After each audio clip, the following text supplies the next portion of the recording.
اعوذ باللہ من الشیطان الرجیم بسم اللہ الرحمن الرحیم اولئک علی ھدی من ربہم واولئک ھم المفلحون ان الذین کفروا سواء علیہم اانذرتہم ام لم تنذرہم لا یؤمنون ختم اللہ علی قلوبہم وعلی سمعہم وعلی ابصارہم غشاوہ ولہم عذاب عظیم صدق اللہ العظیم۔ اولئک علی ھدی من ربہم، یہی لوگ اپنے پروردگار کی طرف سے ہدایت پر ہیں، واولئک ھم المفلحون، اور یہی لوگ فلاح پانے والے ہیں۔ ان الذین کفروا، بے شک وہ لوگ جنہوں نے کفر کیا، سواء علیہم اانذرتہم ام لم تنذرہم، برابر ہے ان پر کہ آپ ان کو ڈرائیں یا نہ ڈرائیں، لا یؤمنون، وہ ایمان نہیں لائیں گے۔ ختم اللہ علی قلوبہم، اللہ تعالیٰ نے ان کے دلوں پر مہر لگا دی، وعلی سمعہم، اور ان کے کانوں پر مہر لگا دی، وعلی ابصارہم غشاوۃ، اور ان کی آنکھوں پر پردہ ہے، ولہم عذاب عظیم، اور ان کے لیے بڑا عذاب ہے۔ کل کے درس میں آپ نے سنا کہ قرآن کریم اللہ تعالیٰ کی طرف سے نازل ہوا، اس میں کوئی شک نہیں ہے، پرہیزگاروں کے لیے ہدایت ہے۔ پھر پرہیزگاروں کے اوصاف بیان فرمائے کہ پرہیزگار وہ لوگ ہیں یؤمنون بالغیب، جو غیب پر ایمان لاتے ہیں، ویقیمون الصلاۃ، اور نماز قائم کرتے ہیں، ومما رزقناہم ینفقون، اور جو کچھ ان کو دیا ہے اس میں سے خرچ کرتے ہیں، والذین یؤمنون بما انزل الیک، چوتھی صفت یہ بیان فرمائی کہ جو کچھ آپ پر نازل ہوا اس پر ایمان لاتے ہیں، وما انزل من قبلک، اور جو آپ سے پہلے جو کچھ نازل ہوا اس پر بھی ایمان لاتے ہیں، وبالآخرۃ ھم یوقنون، اور چھٹی صفت آخرت پر یقین رکھتے ہیں۔ آگے ان آیتوں میں اس کا نتیجہ بیان فرما رہے ہیں کہ جو لوگ ان 6 صفات والے ہیں، جو متقین ہیں، تو یہ سب کچھ کرنے کے بعد اس کا نتیجہ کیا نکلے گا؟ فرمایا اولئک علی ھدی من ربہم، یہی لوگ ہدایت پر ہیں اپنے پروردگار کی طرف سے، واولئک ھم المفلحون، اور یہی لوگ فلاح پانے والے ہیں۔ یہاں ایک بات یہ سمجھ لیں کہ قرآن کریم آپس میں مربوط ہے یا نہیں، اس طرح کہ صورتوں کے ساتھ ربط، رکوعوں کے ساتھ ربط، آیتوں کا ساتھ آپس میں ربط اور جوڑ ہے یا نہیں۔ تو اس سلسلے میں مفسرین اکرام کے 2 گروہ ہیں۔ ایک گروہ کا نظریہ یہ ہے کہ کوئی ربط نہیں ہے، یہ شاہی فرمان ہے، بادشاہ جیسے اپنے ایک وزیر کو حکم دیتا ہے کہ تو نے یہ کام کرنا ہے، دوسرے کو حکم دیتا ہے تو نے یہ کام کرنا ہے، تیسرے کو حکم دیتا ہے تو نے یہ کام کرنا ہے، باورچی کو اس کے متعلق حکم دیتا ہے کہ تو نے کھانا پکانا ہے، دھوبی کو اس کے متعلق حکم دیتا ہے کہ تو نے کپڑے دھونے، ان کو استری کرنی ہے، کسی کو بوٹ پالش کرنے کا حکم دیتا ہے۔ تو ہر ایک کے حال کے مطابق بادشاہ جس طرح حکم کرتا ہے تو ان کے احکام کے درمیان ربط ہونا ضروری نہیں، بادشاہ کے احکام ہیں بس ٹھیک ہے۔ اسی طرح اللہ تعالیٰ نے قرآن کریم میں ہر ایک کے حال کے مطابق احکام جاری فرمائے ہیں، ان میں ربط تلاش کرنے کی ضرورت نہیں ہے، بس شاہی فرمان ہے، اس کو مانو اور اس پر عمل کرو۔ مفسرین اکرام کا دوسرا گروہ کہتا ہے کہ قرآن کریم بے شک شاہی فرمان ہے، مگر شاہی فرمان ہونے کے باوجود اس میں ربط موجود ہے۔ قرآن کریم کی تفسیر میں جو خاصی مشکل چیزیں ہیں ان میں ایک ربط بھی ہے۔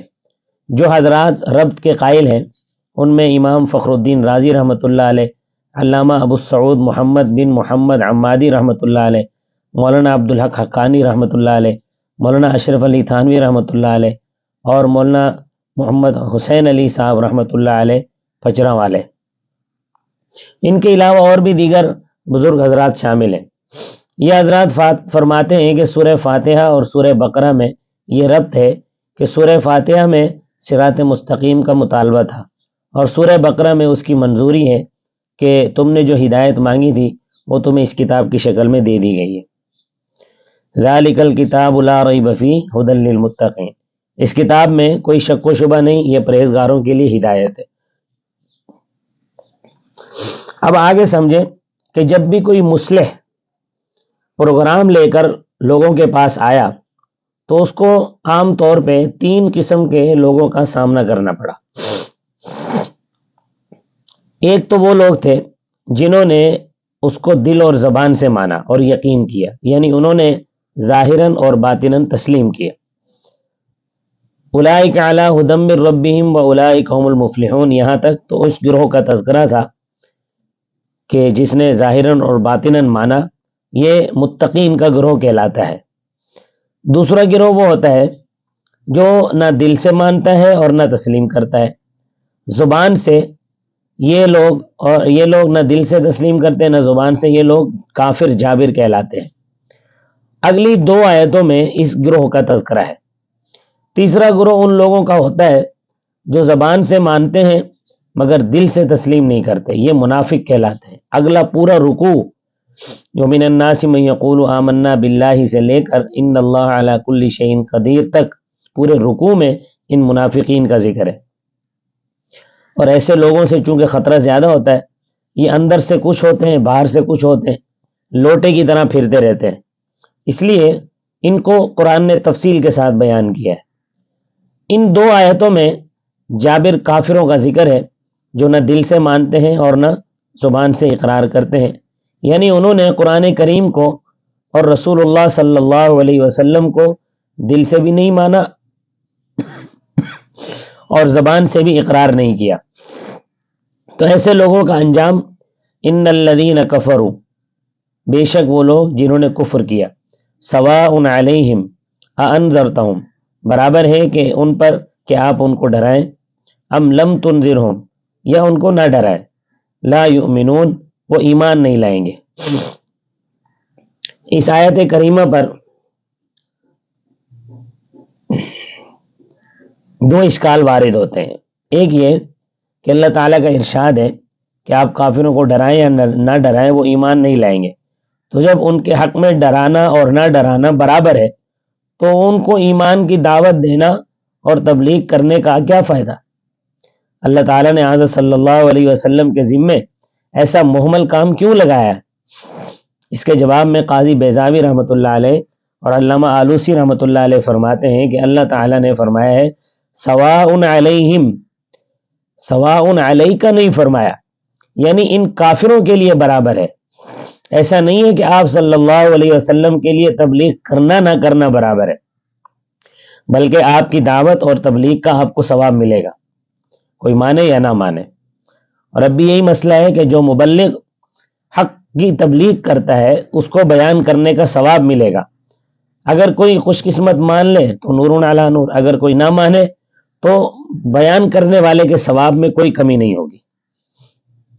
دوسرا اشکال یہ وارد ہوتا ہے، اللہ تعالیٰ نے فرمایا لا یؤمنون، ایمان نہیں لائیں گے، حالانکہ بہت سارے کافر ایمان لائے۔ دیکھو صحابہ کرام پہلے کافر ہی تو تھے، مشرک تھے۔ اس کے جواب میں مفسرین اکرام رحمۃ اللہ علیہ فرماتے ہیں کہ اس کا مصداق وہ کافر ہیں جن کے متعلق اللہ تعالیٰ کے علم میں تھا کہ ان کی استعداد خراب ہے، ان کا خاتمہ کفر پر ہونے والا ہے، جیسے ابو جہل، ابو لہب، عتبہ، شیبہ، عاص بن وائل، ولید بن مغیرہ وغیرہ، جن کا خاتمہ کفر پر ہی ہوا اور جن کی قسمت میں ایمان تھا، صحابہ کرام رضی اللہ تعالیٰ عنہم، وہ اس میں داخل نہیں ہیں۔ اگلی آیت کریمہ کو ذرا غور اور توجہ کے ساتھ سمجھیں۔ اللہ تعالیٰ فرماتے ہیں ختم اللہ علی قلوبہم، مہر لگا دی اللہ تعالیٰ نے ان کے دلوں پر، وعلی سمعہم، اور ان کے کانوں پر، وعلی ابصارہم غشاوۃ، اور ان کی آنکھوں پر پردے ہیں۔ یہاں پر یہ اشکال پیدا ہوتا ہے کہ جب اللہ تعالیٰ نے ان کے دلوں پر مہر لگا دی، ان کے کانوں پر ڈانٹے چڑھا دیے، آنکھوں پر پردے ڈال دیے، یعنی ان کی ہدایت کے جو راستے تھے وہ سارے راستے بند کر دیے، اور اس کے بعد وہ لوگ ایمان نہ لائیں تو ان کا کیا قصور ہے؟ وہ رب تعالیٰ سے طاقتور تو نہیں ہے، زوراور تو نہیں ہے کہ خود پردے اٹھا لیں، ڈانٹے نکال لیں، دلائل کو سن کر، دیکھ کر، سمجھ کر ایمان لے آئیں۔ رب ہے، اس سے زیادہ طاقتور کون ہے؟ اور کافر بھی رب کو رب مانتے تھے مشرک بھی رب تعالیٰ کے وجود کے قائل تھے، بلکہ ظاہر طور پر اگر دیکھا جائے تو نام کے مسلمانوں سے مشرکوں کو رب تعالیٰ سے زیادہ عقیدت تھی، اور یہ قرآن کریم سے ثابت ہے۔ چنانچہ 8ویں پارے میں اللہ تعالیٰ نے مشرکوں کا دستور بتایا ہے، فرمایا ہے وَجَعَلُوا لِلَّهِ مِمَّا ذَرَأَ مِنَ الْحَرْثِ نَصِيبًا، اور بناتے ہیں اللہ تعالیٰ کے لیے اس کی پیدا کی ہوئی کھیتی سے، مویشیوں سے ایک حصہ، فقالو پھر کہتے ہیں ھذا للہ، یہ حصہ اللہ تعالیٰ کا ہے، بزعمہم اپنے خیال کے مطابق، وھذا لشرکائنا، اور یہ والا جو حصہ ہے یہ ہمارے شریکوں کا ہے۔ تو مشرک پہلے اللہ تعالیٰ کا حصہ نکالتے تھے، پھر خود ساختہ معبودوں کا حصہ نکالتے تھے، جبکہ ہمارے آج کل کے جو نام کے مسلمان ہیں جن کو دین کی حقیقت کا علم نہیں ہے، یہ صرف بزرگوں کے پیچھے پھرتے رہتے ہیں، انہیں کا دھواں دہکاتے رہتے ہیں، پھر تھک ہار کے رب تعالیٰ کی طرف آتے ہیں۔ سورہ یونس میں آتا ہے کہ مشرک کہتے تھے ہؤلاء شفعاؤنا عند اللہ، یہ اللہ تعالیٰ کے پاس ہماری سفارش کرنے والے ہیں۔ اللہ تعالیٰ کی ذات بہت بلند ہے، ہم بڑے حقیر فقیر اور گھٹیا لوگ ہیں، تو اللہ تعالیٰ تک ہماری رسائی نہیں ہے، یہ ہماری سفارش کرتے ہیں۔ کہتے تھے کہ اس طرح سمجھو کہ صدر مملکت کو رعیت کا ہر آدمی بغیر واسطے کے نہیں مل سکتا، بلکہ آج کل تو ڈی سی، کمشنر، وزیر اعلیٰ وغیرہ کا بھی واسطہ تلاش کرنا پڑتا ہے، تو جن کے ذریعے سے وہاں تک پہنچے گا تو وہ واسطہ تلاش کرنا پڑتا ہے، اسی طرح ہم نے اللہ تک پہنچنے کے لیے یہ واسطہ تلاش کر لیا ہے۔ سورہ زمر میں وہ کہتے ہیں ما نعبدہم الا لیقربونا الی اللہ زلفیٰ، ہم ان کی عبادت صرف اس لیے کرتے ہیں کہ یہ ہمیں اللہ تعالیٰ کے قریب کرتے ہیں، اللہ تعالیٰ تک پہنچنے کے لیے یہ ہماری سیڑھیاں ہیں، ہماری ان کے آگے اور ان کے خدا کے آگے۔ مشرک ان کو رب نہیں مانتے تھے، بلکہ رب تعالیٰ تک پہنچنے کے لیے سیڑھیاں بناتے تھے۔ لہذا اللہ تعالیٰ نے سورہ نحل میں فرمایا ہے فلا تضربوا للہ الامثال، بس تم خدا کے لیے ایسی مثالیں بیان نہ کیا کرو۔ ان اللہ یعلم وانتم لا تعلمون، بے شک اللہ تعالیٰ جانتا ہے تم نہیں جانتے، یعنی اللہ کو تمہارے حالات کا اور تمہاری ضروریات کا علم ہے، اس کو کسی ذریعے سے بتانے کی ضرورت نہیں ہے، اور تمہارے جو صدر وغیرہ ہیں، جو تمہارے وزراء ہیں، وہ کچھ نہیں جانتے، بلکہ وہ تو پہلے ملاقاتیوں کی تسلی کرے گا کہ ملاقات کرنے والا کون آیا ہے، کوئی مجھے گولی نہ مار دے، پھر ملاقات کی اجازت دے گا۔ لیکن اللہ تعالیٰ کی مثال ایسی نہیں ہے، اللہ تعالیٰ سے آپ جب ملاقات کرنا چاہیں آپ اسی وقت ملاقات کر سکتے ہیں۔ لہذا اللہ تعالیٰ کے لیے ایسی مثال بھی دیتے تھے، یہ کہ مکان کی چھت پر چڑھنے کے لیے سیڑھیوں کی ضرورت ہوتی ہے، اڑ کر تو کوئی نہیں جا سکتا، تو یہ بزرگ اللہ تعالیٰ تک پہنچنے کے لیے ہماری سیڑھیاں ہیں۔ اس کا جواب اللہ تعالیٰ نے اس طرح دیا، فرمایا نحن اقرب الیہ من حبل الورید، ہم تو اس کی شہرک سے بھی زیادہ قریب ہیں، تو یہاں کون سی سیڑھی لگاؤ گے؟ اس ساری گفتگو سے آپ سمجھ گئے ہوں گے کہ مشرک رب تعالیٰ کا منکر نہیں ہوتا، بلکہ بظاہر بڑا عقیدت مند ہوتا ہے، رب تعالیٰ کو بڑا سمجھتا ہے۔ تو جب رب تعالیٰ نے ان کے دلوں پر مہر لگا دی، کانوں پر مہر لگا دی، آنکھوں پر پردے ڈال دیے، تو وہ ان رکاوٹوں کو ہٹا کر ایمان کیسے لا سکتا ہے؟ تو اب وہ ایمان نہ لائیں تو ان کا کیا قصور ہے؟ ایمان لانے کے راستے ہی جب بند کر دیے گئے تو ان کو کہا جائے کہ ایمان لاؤ، یہ تو اس طرح ہے جیسے فارسی زبان کا ایک شاعر کہتا ہے درمیان قعر دریا تحت بندم کردہ، باز می گوئی کے دامن تر مکن ہوشیار باش، کہ کسی شخص کے ہاتھ پاؤں باندھ کر اس کو پانی میں پھینک دیا جائے، اسے کہا جائے کہ گیلا نہ ہونا، بھائی وہ پانی سے گیلا نہیں ہوگا تو اور کیا ہوگا؟ تو جب رب تعالیٰ نے مہرے لگا کر ان کے راستے بند کر دیے، اب اگر وہ ایمان نہ لائیں تو ان کا کیا گناہ ہے؟ اسی طرح سورہ مدثر میں آتا ہے یضل اللہ من یشاء ویہدی من یشاء، اللہ تعالیٰ جس سے چاہتا ہے گمراہ کرتا ہے اور جسے چاہتا ہے ہدایت دیتا ہے۔ تو ہدایت اور گمراہی یہ تو اللہ تعالیٰ کی مرضی سے، تو پھر گمراہیوں کا قصور کیا ہے؟ اس کا جواب سمجھنے کے لیے پہلے ایک اصول سمجھ لیں، وہ یہ کہ قرآن کریم میں ایک جگہ اجمال ہوتا ہے تو دوسری جگہ اس کی تفصیل ہوتی ہے۔ قرآن پاک نے کسی مسئلے میں اشتباہ نہیں رہنے دیا، بلکہ دوسری جگہ اس کی وضاحت کر دی ہے، کوئی نہ سمجھے تو اس کی مرضی۔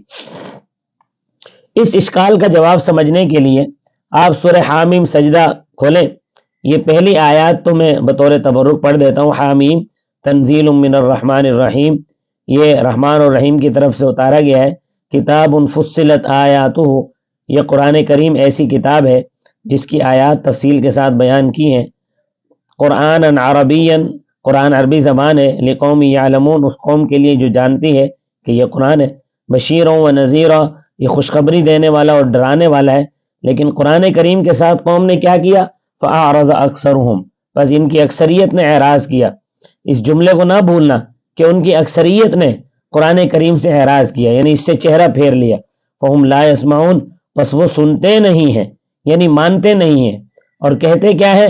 وقالوا قلوبنا فی اکنۃ، انہوں نے کہا، یہ اکنۃ کنان کی جمع ہے، کنان کا معنی ہے پردہ، غلاف، معنی ہوگا کہ ہمارے دل تو غلافوں میں، مما تدعوننا الیہ، اس چیز سے جس کی طرف تم ہمیں دعوت دیتے ہو، یعنی ہم نے اپنے دلوں کو پردوں میں سنبھال رکھا ہے، تمہاری دعوت کا ہمارے اوپر کوئی اثر نہیں ہے۔ وفی آذاننا وقر، اور ہمارے کانوں میں ڈانٹے ہیں، ہم نے کانوں پہ ڈانٹے چڑھائے ہوئے ہیں۔ ومن بیننا وبینک حجاب، اور ہمارے اور تیرے درمیان پردہ ہے، ہم نے اپنی آنکھوں کے آگے پردہ لٹکایا ہوا ہے، ہم ان نگاہوں سے تجھے دیکھنے کے لیے تیار نہیں ہے جن نگاہوں سے تجھے ابو بکر و عمر دیکھتے ہیں۔ فعمل، پس تو اپنا کام کر، انا عاملون، ہم اپنا کام کرنے والے۔ اب دیکھو، جن لوگوں نے اپنے کسب اور ارادے سے، اپنے اختیار سے اپنے دلوں پر غلاف چڑھا لیے، کانوں میں ڈانٹے ٹھونک دیے، آنکھوں پہ پردے لٹکائے، اور اپنے لیے خود ہدایت کے تمام راستے بند کر دیے، تو اللہ تعالیٰ نے بھی ان کے ساتھ ویسا ہی عمل کیا، کیونکہ قانون خداوندی ہے، نولیہ ما تولی، جدھر کو جو جانا چاہتا ہے ہم اس کو ادھر ہی بھیج دیتے ہیں۔ تو جب انہوں نے پردے لٹکا لیے تو اللہ تعالیٰ نے کہا ٹھیک ہے، تم اس پر راضی ہو، تو ختم اللہ علی قلوبہم، مہر لگا دی اللہ تعالیٰ نے ان کے دلوں پر، وعلی سمعہم، اور ان کے کانوں پر، وعلی ابصارہم غشاوۃ، اور ان کی آنکھوں پر پردے ہیں۔ جو انہوں نے پسند کیا اللہ تعالیٰ نے ویسا ہی کر دیا۔ اللہ تعالیٰ کسی پر جبر نہیں کرتا۔ اللہ تعالیٰ نے پیدا کرنے کے بعد اختیار دیا ہے، فمن شاء فلیؤمن ومن شاء فلیکفر، بس جس کا جی چاہے وہ ایمان لائے اور جس کا جی چاہے کفر اختیار کرے، کیونکہ اللہ تعالیٰ نے تو دونوں راستے دکھا دیے۔ فرمایا وہدیناہ النجدین، ہم نے ان کو دکھا دیے دونوں راستے، خیر کا بھی اور شر کا بھی۔ اسی طرح قرآن کریم کی اس آیت کریمہ، یضل من یشاء ویہدی من یشاء، گمراہ کرتا ہے جس کو چاہتا ہے اور ہدایت دیتا ہے جس کو چاہتا ہے۔ اس کی تفصیل بھی متعدد مقامات پر موجود ہے کہ اللہ تعالیٰ کس کو ہدایت دیتا ہے اور کس کو جو ہے گمراہ کرتا ہے۔ ایک فرقہ ہے معتزلہ۔ معتزلہ یہ کہتے ہیں کہ تقدیر کوئی چیز نہیں ہے، اگر ہم تقدیر مانتے ہیں تو ہمیں کس نیکی کا صلہ ملے گا، کیونکہ جو لکھا ہے وہی کرتے ہیں، اس میں ہمارا کیا اختیار ہے؟ لہذا انہوں نے سرے سے تقدیر کا ہی انکار کر دیا۔ اور دوسرا فرقہ ہے جبریہ، وہ کہتے ہیں کہ ہم رب تعالیٰ کے ہاتھ میں کٹ پتلی ہیں، ہم کچھ نہیں کر سکتے، رب تعالیٰ ہی ہم سے سب کچھ کرواتا ہے۔ وہ کہتے ہیں کہ ہم مجبور محض ہیں، لیکن اہل سنت والجماعت کا نظریہ یہ ہے کہ اللہ تعالیٰ نے بندے کو مجبور محض نہیں بنایا اور ہر چیز کا اختیار بھی نہیں دیا، جتنا اختیار دیا ہے اس سے اتنا ہی پوچھا جائے گا۔ کتنا اختیار دیا ہے اس کو اس طرح سمجھو کہ ایک ٹانگ اٹھانے کا اختیار ہے، بیک وقت دو ٹانگوں کو اٹھانے کا اختیار نہیں ہے، اگر ایسا کرے گا تو گر جائے گا۔ البتہ ایک سوال خاصا مشکل ہے، وہ یہ کہ دنیا میں جو کچھ ہونے والا ہے یا دنیا میں جو کچھ ہو رہا ہے سب کچھ پہلے سے تقدیر میں لکھا ہوا ہے، اور اس لکھے ہوئے کو ہم بدل نہیں سکتے، تو ہم تو پھر مجبور محض ہوئے۔ یہ بات اسی طرح ہے کہ سب کچھ پہلے تقدیر میں لکھا ہوا ہے، اس کو اچھی طرح سمجھ لیں۔ علماء متکلمین نے اس کا جواب یہ دیا ہے کہ اللہ تعالیٰ بکل شیء علیم ہے، وہ ہر چیز کو جانتا ہے، اور علیم بذات الصدور ہے، وہ دلوں کے رازوں کو جانتا ہے۔ اسے علم تھا کہ کس نے اپنی مرضی سے ایمان لانا ہے اور کس نے اپنی مرضی سے کفر اختیار کرنا ہے، کس نے نیکی کرنی ہے اور کس نے بدی کرنی ہے۔ تو اللہ تعالیٰ نے اپنے علم سے سب کچھ لکھ دیا ہے، یہ کچھ ہوگا اور کریں گے اپنی مرضی سے، اس طرح نہیں کہ فلاں کو اس طرح کرنا پڑے گا، زبردستی کسی پہ نہیں ہے۔ جو انہوں نے کرنا تھا وہ لکھا ہوا ہے، لہذا آدمی مختار ہے ایمان لانے میں اور کفر اختیار کرنے میں بھی وہ مجبور نہیں ہے۔ تو اللہ تعالی نے دونوں گروہوں کا نتیجہ بھی بیان فرما دیا کہ جو متقی ہیں اولئک هم المفلحون، یہی فلاح پانے والے ہیں، اور جو کافر ہیں ولہم عذاب عظیم، ان کے لیے بہت بڑا عذاب ہوگا۔ اللہ تعالیٰ کفر سے بھی اور اس کے نتائج سے بھی ہر مسلمان کو محفوظ فرمائے، اللہ تعالیٰ مسلمانوں کو ہر طرح کے عذاب سے بچائے اور محفوظ فرمائے، آمین۔ وما علینا الا البلاغ المبین۔